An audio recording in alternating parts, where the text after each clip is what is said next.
So 50 schools per year is what the government's intending to rebuild, and I know every single school on that list is very pleased to be on that list, but that at that rate, 50 per year, the government is expecting each school to have a life of 500 years. Now, I'm sure Henry VIII built schools very well, but none of them are still in existence, or probably one or two.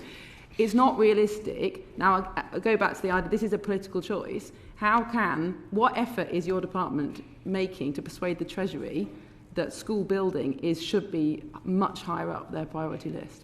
So the Permanent Secretary can talk about some of the history before I was appointed to the department, but the department makes, I think, a very strong and compelling case. I think where your question is going is that RAAC is not the only issue in the school estate. There are some schools with RAAC that are in the school rebuilding programme, in the 400 we've announced already, 400 or so, that we've announced already, but there are others with serious condition issues that around 2,000, I think the EFSA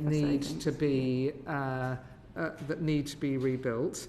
I think what we need to do is, before the next spending review, really bring together the data that we have on conditions. So colleagues will all have seen the NAO reports and our own estimates on the bill for all of the electrical work that needs to happen in schools, the mechanical work that needs to happen. So we need to bring those things together, because the last thing we want to do is replace a roof and then find that actually we have to tear the school down because there's some other issues. So I think we've got a big bit of work to do to pull that together to make the most coherent case. Thank you. Thanks, Chair. Thank you. Kim, you want to come in? Briefly, Baroness, are you saying that real terms cut in capital funding has not impacted on the school conditions or buildings? No, I'm absolutely not saying that. All I was saying was that the figures that get talked about, the 50%